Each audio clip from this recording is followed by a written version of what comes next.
Oui, c'est la visite de l'évangéliste Claude Kabundwalesa au Parlement canadien. Et il ne pouvait pas quitter Ottawa sans faire un tour par ici. C'est dans ce cadre ici où toutes les décisions politiques se prennent, qu'elles soient populaires ou non populaires. Le Parlement canadien siège des institutions qui dirigent ce beau pays. Suivez la suite, merci.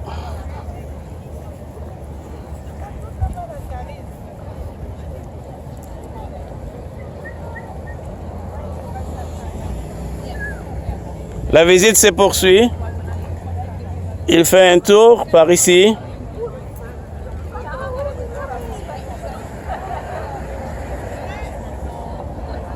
Ici, l'homme de Dieu est accompagné par Maman Mélodie, l'épouse du pasteur Jancy et de leur fils.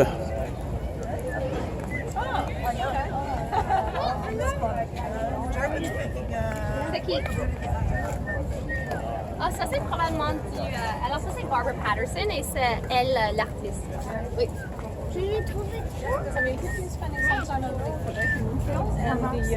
Il fait comme tout le monde.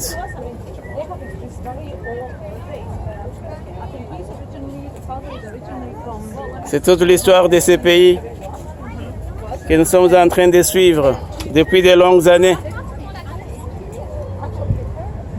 C'est l'histoire du pays. Et l'homme de Dieu veut faire comme toute personne qui visite Ottawa. Il est venu aussi au Parlement. Il fait certainement une brève prière, accompagné des siens.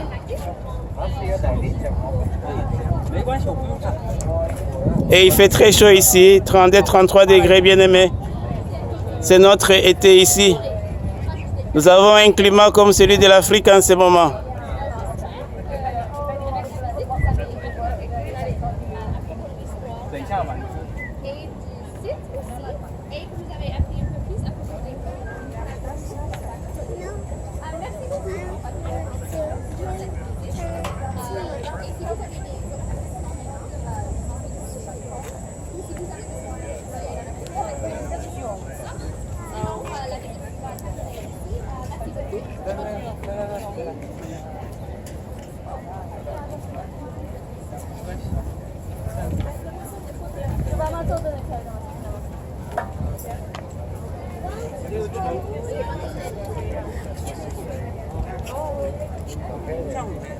Vous donnez les explications à ceux qui en veulent.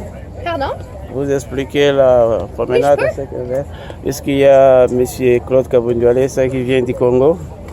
Il a voulu faire un tour par ici. Lui donner une explication de ces lieux.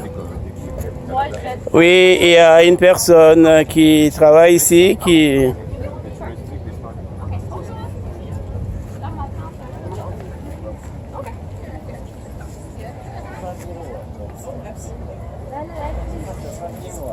C'est une jeune Canadienne, Du monument? oui, qui va donner l'explication de ce monument à l'évangéliste. Ok, alors c'est Suivez la suite. Et c'est ces 5 femmes qui ont changé la définition d'une personne ici au Canada. Alors avant 1929, les femmes n'étaient pas considérées des personnes, seulement les hommes. À cause de ça, les femmes n'avaient pas beaucoup de droits que les hommes avaient. Elles ne pouvaient pas se nommer au Sénat et elles ne pouvaient pas avoir de la propriété elles-mêmes. Mais c'est Emily Murphy, alors la femme ici, qui commence à changer tout ça. Elle a une vue à l'époque et elle cherche 4 de ses amis qui travaillent aussi pour les droits des femmes dans des secteurs différents. Et ensemble, elles commencent à apporter ce cas à des cours d'appel plus haut au Canada. Mais à chaque cours, elles se font dire non, les femmes ne sont pas des personnes. Elles n'arrêtent pas, elles vont à la Cour suprême du Canada, mais quand même ici, ils disent non, les femmes ne sont pas des personnes. Chanceuse pour elles,